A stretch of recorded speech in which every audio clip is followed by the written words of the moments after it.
బంగారం, నాకు మంచి ఐడియా వచ్చింది. ఏంటి? లాభం వచ్చే బిజినెస్ ఒకటి చేద్దాం. ఇప్పుడున్న బిజినెస్ లో మనకి లాభం ఎక్కువ రావట్లేదు. మీరేమంటారు? అదేంటంటే మొబైల్ క్యాంటీన్ లాగా ఒక ఆటోలో మనము టిఫిన్ ఐటమ్స్ అన్ని సెట్ చేసుకొని అమ్మితే మంచి లాభాలు వస్తాయి. పెట్టుబడి తక్కువ, లాభం ఎక్కువ. పనిచేసేది ఎవరు? మీరున్నారుగా. నువ్వేం చేస్తా? క్యాష్ కౌంటర్ దగ్గర కూర్చొని డబ్బులు తీసుకుంటాను. డబ్బులు తీసుకుంటా? పని నాకు డబ్బులు తీసుకునేది నువ్వా? నేను డబ్బుల విషయంలో చాలా జాగ్రత్తగా ఉంటాను.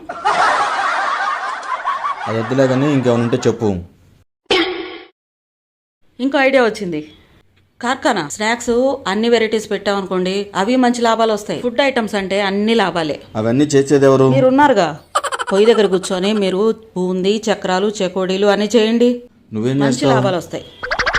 నేను క్యాష్ కౌంటర్లో కూర్చొని క్యాష్ తీసుకుంటాను. జాగ్రత్తగా డబ్బులకి నాది హామీ. నువ్వెంత జాగ్రత్తగా ఉంటావు నాకు తెలుసులే. డబ్బులన్నీ తీసుకెళ్ళి షాపింగ్ చేస్తా కూర్చుంటావు. అంటే ఇప్పుడు కార్ఖానా కూడా వద్దా?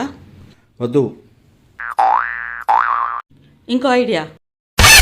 ఈ ఫంక్షన్లకి అన్నీ చేస్తారు కదా, క్యాటరింగా? క్యాటరింగ్. అది చేసుకుందామా? దానికి కూడా పని చేసేది నేనేనా? మీరే. అంతలో అవుతావు నువ్వు? డబ్బులే. నీ చేతిలో డబ్బులు పెడితే ఇంకంతే. నా బ్యాంక్ అకౌంట్లో ఏముండదు, ఇంకా జీరోలోనే ఉంటుంది. అన్నీ నీ ఖర్చులకే సరిపోతాయి డబ్బులన్నీ. చాకిరి నాకు, డబ్బులు నీకా? ఇప్పుడు ఏం చేద్దామంటారు? చేసే పని చాలు, ఉన్నది ప్రశాంతంగా చేసుకున్నాను చాలు. నేను చెప్పినట్టు చేస్తారా లేదా? నేను చేసి తీసుకొస్తాను, నువ్వు తిని కూర్చో చాలు. అసలు నా మాట ఏది ఎనరా?